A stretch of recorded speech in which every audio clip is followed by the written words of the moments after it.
Salut à vous, Franz Jean-Baptiste, point sur les i. Un plaisir encore de vous rencontrer, oui, c'est une rencontre, pourquoi pas, pour vous parler d'Haïti et de sa diaspora. Je dis à nous, voulons parler au nom bagaille, une petite question capable de soulever attention, c'est l'organisation de la diaspora haïtienne. Est-ce que le moment n'est pas venu d'organiser cette diaspora, la diaspora haïtienne? Est-ce que pas grand besoin pour ça? Il y a une nécessité d'organiser la diaspora haïtienne. Sont questions en pile de nos compatriotes, nous entendons des critiques qui fait, même en Haïti, de la part d'un certain nombre de personnalités politiques, je dirais, oui, politiques surtout, et qui déjà fait des remarques là-dessus pour la diaspora de s'organiser.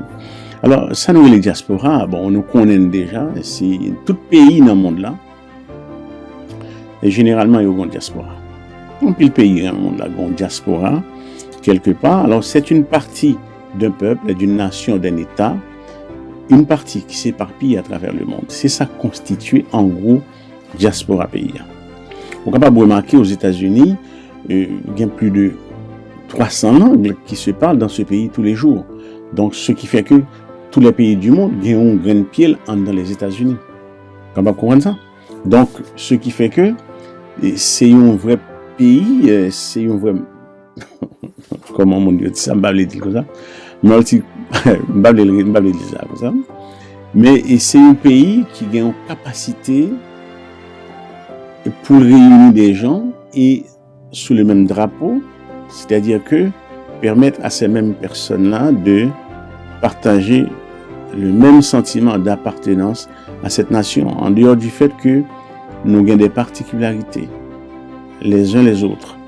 L'haïtien, l'italien, le sénégalais, le danois et le chinois, qui vers l'extérieur, il y a des particularités culturelles, mais dès lors que mon avis aux États-Unis, il sent-il fait partie de l'ensemble parce que il est accueilli dans ce pays et puis il vient sentir les membres de la République. Donc il fait partie de la nation en bas même drapeau pays. D'accord? Faut nous comprendre comme ça. Et donc, question, l'organisation de la diaspora haïtienne, la plupart des diasporas du monde, ils ne sont pas vraiment organisés, non, mais ils font façon, ils sont capables de serrer coudes ensemble.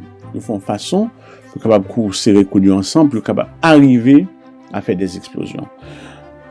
La diaspora haïtienne, que moi, plus le monde souhaitait, ouais, pour l'état organisé, il y a des tentatives qui fait, ouais, que, par exemple, à Montréal, je crois que une maison d'Haïti, ça sont bel effort qui fait pour une maison d'Haïti, côté un lieu pour Haïtiens capables de réunir, rencontrer tout ça pour partager et ça a traversé comme on peut capable d'évoluer côté que sur le plan culturel aussi bien ils représentent peut-être aussi bien comme des ambassadeurs de la culture haïtienne dans le pays côté EA. En France, bon telle tentative qui était faite il y a quelques années de cela. Maison d'Haïti a existé parce que il n'y a pas de bon lieu vraiment fixe pour lui. Mais à un moment donné, ça me dit qu'on est tentative là, t'es faite comme ça. Mais ça nous a souhaité que dans chaque lieu qui gagne de fortes concentrations de communautés haïtiennes, tout a gagné une maison d'Haïti, un lieu. Parce que maison d'Haïti a ça lié, son lieu permet que les Haïtiens réunis, nous capables de gagner des informations, nous échanger. Et si, par exemple, il y a une entreprise à vendre ici et là, un business, fait Haïtiens bénéficier bien vite. D'accord? Il y a un travail qu'on a cherché, c'est lieu capable de jouer un travail plus facilement. Parce qu'il y a une communication capable de faire entre nous, même Chinois le fait, les Indiens font, les Cap-Verdiens font, les Portugais font. Je pense que les Haïtiens ont besoin de lieu. Je dis à ça, nous, comme lieu, nous, qu'il y a l'église. Donc, l'église n'a pas une vocation pour faire ça. C'est pas la vocation de l'église pour les jeter complètement dans le fait social, oui. Mais pour ne pas arrêter que là, parce que c'est pas vocation. Mais le capable de faire social, dans l'église, fait du social aussi.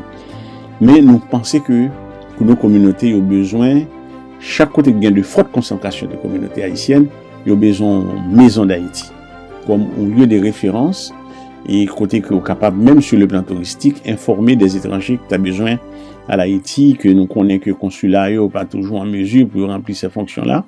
Ces genres de maisons d'Haïti, nous connaissons que en France, il y a des maisons du Japon, maisons de la Chine, maisons d'Israël, maisons tel ou tel pays qui existait en France. Et dès lors que le pays arrive, ces citoyens capables d'avoir un lieu de référence pour lui faire des manifestations ou bien si que ils ont besoin d'échanger des informations par rapport au côté où il est dans le pays d'accueil là. C'est très intéressant et très important pour ça. Mais on connaît que pour gagner comme ça, généralement diaspora n'est pas toujours organisé, mais pour autant organiser une diaspora, il y a un bagage que Haïti, les Haïtiens dans la diaspora ont besoin, parce que ou pas organiser sans qu'on pas gagner, ou pas faire obligation, parce que tout l'organe membre d'une organisation, d'un État, de n'importe quoi, faut en mesure pour faire des obligations de faire ou de ne pas faire aux membres de l'institution en question. Oui, c'est ça qui fait que l'institution a campé. Il faut qu'elle fasse obligation à mon yo. Je dis à la diaspora, moun pas faire obligation à personne. On parle de la diaspora haïtienne comme s'il s'agissait d'un lieu où il y aurait le nom de diaspora tout bon. Ça c'est très abusif. Mais c'est pour un lieu, son bagage très fictif. C'est seulement le désigner les Haïtiens qui vivent à l'extérieur d'Haïti, mais le pas organisé parce que nous n'avons pas une obligation vis-à-vis de l'autre. C'est obligation qui peut entraîner responsabilité, qui peut faire moun organiser. Généralement, c'est ça lié dans la société. On va vivre aux États-Unis, son pays qui est organisé, il est obligé de payer taxes, si vous avez une licence, mais ça vous fait, si vous faites ceci, il faut payer impôts, il faut faire ceci, il faut occuper des familles, il faut aller travailler pour capable vivre. Vous avez des obligations de faire ou de ne pas faire dans ce pays-là. En France, c'est pareil. Au Canada, c'est pareil. Aux Antilles, c'est pareil. En République dominicaine, c'est la même chose. Donc, c'est qu'on s'allie leur vie dans terre d'accueil. Mais surtout que nous-mêmes, entre nous-mêmes, nous n'avons pas qu'à faire l'autre obligation de faire ou de ne pas faire quelque chose. Nous n'avons pas qu'à pouvoir ça. Donc, on ne peut pas parler d'organisation de la diaspora. C'est très difficile. Très difficile. Une façon que nous trouvons chinois au fait qui bon, c'est que eux-mêmes, ils fait, et c'est ça, nous relais ça seul nous-mêmes, entre nous-mêmes, et on se fait de sous-sous, nous gagnons. Et comment ça l'organiser chez les Chinois?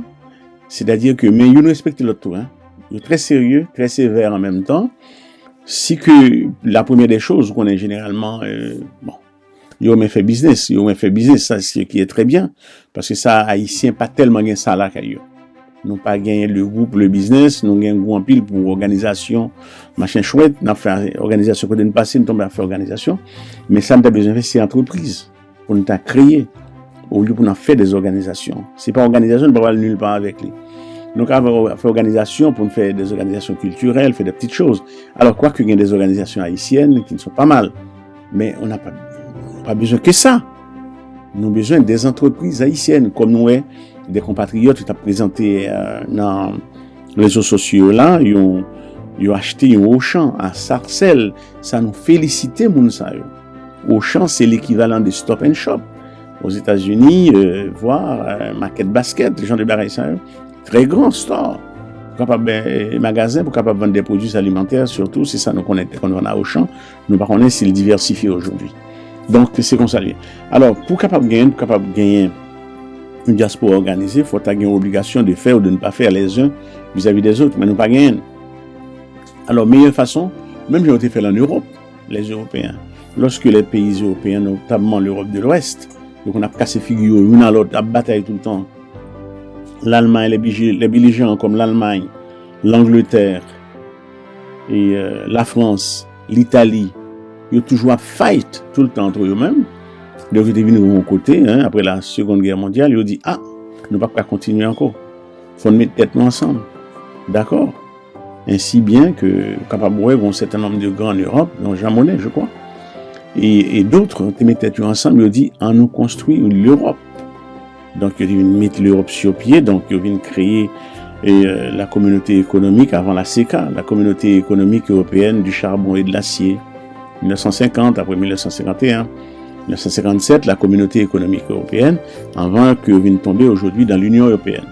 N'est-ce pas que le but en soi, c'est pour être capable de faire en sorte que pas gagner un rapport belliqueux entre les États membres de l'Europe. Parce que l'Europe a toujours fait l'objet, c'était le centre de la guerre. Je ne vais pas tomber trop sous question Europe là, non, c'est un exemple seulement nos barreaux, pour être capable de voir comment l'Europe, le fait que nous mettions ensemble depuis, je crois, depuis plus de 70 ans, pas gain la guerre sur le terrain européen. Ils ne fait tout le temps ça, non?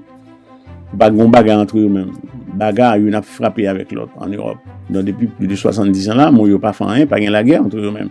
Parce qu'ils mettaient intérêt plus ou moins. Ils disent, ils font union. Ils ont fait l'union économique. la communauté économique européenne, la CE. Donc, où l'homme est intérêt ensemble, ils fait l'autre obligation, par exemple, doit faire ci, créer une commission, parlement, ici et là. Donc, il y a des intérêts quelque part communs. Donc, ce qui fait que il y a une obligation vis-à-vis de l'autre. Là, maintenant, vous venez organiser. C'est une plus grande organisation du monde, l'Union européenne. D'accord? Alors, dans la diaspora, il faut t'accompagner comme ça. Ça n'a besoin de faire par l'entreprise. Parce que lorsque on investit l'argent, c'est une grosse compagnie. Compagnie ici et là, nous investissons l'argent, ça peut pas marcher. Je commence par des Chinois. Les Chinois font barrer comme sous-sous. Ils ont des lieux réunis. Ça, non, même pas son génie aujourd'hui à Pondjoli, c'est que lorsque vous besoin de faire business, la première des choses que vous demandez, est-ce que vous mariez déjà? Si vous mariez, vous mariez. Parce que généralement, les Chinois ont faire restaurant. Eh bien, parmi eux, pendant votre travail, on va verser $200, $150 par semaine. Et ils ont accepté de souffrir des fois, les Chinois. Jusqu'à ce qu'après 2 ans, donc c'est comme ça, où ils ont grandi, ils ont monté ensemble comme ça, mais ils ont rien droit pour tout n'importe $1 million pour faire. Avec petit quoi vous là, ils ont plutôt $1 million parce que ils fonctionnaient bien entre eux-mêmes, les Chinois. Donc, de une obligation de faire ou de ne pas faire la caillou, ça demandait du sérieux aussi de la façon que ils agissent, les Chinois. Donc, nous pensons que ça, pour nous gagner chez nous, les Haïtiens, il faut que nous gagner des responsabilités l'une vis-à-vis de l'autre. C'est-à-dire que, d'un point de vue du droit, des responsabilités, des obligations l'une vis-à-vis de l'autre, ou bien vis-à-vis d'une personne morale. Par exemple, même j'ai une obligation vis-à-vis d'une banque. Si son entreprise ou investit $5,000 à donne, donc on a un rapport d'obligation avec banque là. On investit $5,000, banque. Alors compagnie on pour le rendre compte sur ça. Je pense qu'il y a des intérêts parce que l'homme, comme nous dit dans plusieurs vidéos déjà, l'homme est toujours en quête de ses intérêts personnels. L'homme dans ses cherche la chercher pour lui-même. Ce sont ses intérêts personnels qui passent avant l'intérêt général. Et heureusement, nous avons des lois de l'État qui imposent le principe, la loi générale. Là. Mais sinon, l'homme a fait des dégâts parce qu'il est toujours à la recherche de ses propres intérêts. De ce fait, nous avons besoin de créer des intérêts communs, collectifs, et à l'intérieur de ces intérêts économiques, pas de l'autre intérêt. Hein. Et là, maintenant, ça après le mettre nos rapports d'obligation. Et là, on peut commencer par organiser nous. Les Juifs ont fait, les Portugais ont fait, l'autre ont fait. Moi, c'est les Haïtiens sont capables de faire aussi. Pour l'instant, il y a beaucoup de gens qui disent Haïtiens trop individualistes. Non. C'est pas propre aux Haïtiens, c'est parce que les Haïtiens sont individualistes. Les Haïtiens, eux-mêmes, j'ai à tout le monde. La diaspora haïtienne, très jeune, il faut qu'on gagne un peu de temps. C'est à peine peut-être dans les années 80, il commençait vraiment une diaspora qui vraiment cap extending, cap vraiment, qui parle plus loin la diaspora haïtienne, pas très jeune. L'homme dit des années 80, les Haïtiens qui ont voyagé dans les années 50, 60, 70, des étudiants ou bien des exilés politiques, mais bien avant des années 70, ou bien même pendant les années 70, pas de besoin fondamental vraiment pour Haïtien de quitter Haïti pour aller vivre à l'extérieur. Non pas parce que ça était trop beau, mais dans le monde là, tu as une certaine paix au sein de la guerre froide, puisque Haïti t'est fait partie du bloc de l'Ouest. Donc, tu as une paix négociée, une paix imposée à Haïti. Mais dès la chute du mur de Berlin, c'est la pagaille un peu partout. C'est débrouillé pour contre tout. Et ça fait Haïti, il n'est pas prêt pour te débrouiller pour contre lui. Et pour ça, ouais, nous sommes comme on fou. Nous ne pouvons pas déplacer. Alors, quant à pour la diaspora haïtienne, non, mon petit Jean doutait de son organisation, parce qu'on n'a pas fait des organisations bénévoles comme ça, on a allé, bon. Et ça ne marchera jamais comme ça. Il faut gagner des intérêts en jeu. D'accord? Il faut gagner des enjeux entre nous-mêmes pour que nous arrivions à ces coups de nous pour nous organiser. En Haïti, tout, c'est pareil. Et comme nous l'avons dit, Haïti a besoin d'élite économique noire. C'est pas que nous comptons l'autre, et pas que nous comptons. Mais c'est pas normal pour qu'il y ait 98% noirs dans le pays, et puis, ils n'ont pas fait partie de l'élite économique pays. Non, c'est pas possible. Les cas mélangés, même Jean Dessalines t'a souhaité, que mulâtres et noirs mettent ensemble pour faire pays avancer, mais c'est pas le cas aujourd'hui. Alors, il faut y penser. Quant à pour la diaspora, pour l'organiser, donc, faut qu'il y ait des intérêts, faut membrer un monde qui l'a dans nous, de constituer des petits groupes, non seulement créer des stores, des ceci, cela, des petites entreprises. Eh bien oui, rentrons dans l'économie de marché. Et ça, pour aller à partir de là, nous avons des enjeux entre nous-mêmes. Pour aller, nous pouvons organiser, nous pouvons chiter, nous pouvons penser des choses. Mais si c'est dans le bénévolat, nous était seulement, l'on l'a très faible. Des fois, nous avons une réunion, il va venir, il va gagner un intérêt personnel là-dedans. Ça nous l'a, c'est vrai. L'homme est comme ça. Donc, il a cherché intérêt personnel. Pensez à ça, et puis, on va voir nos nouvelles. C'était Point sur les i, Franz Jean-Baptiste. À très bientôt.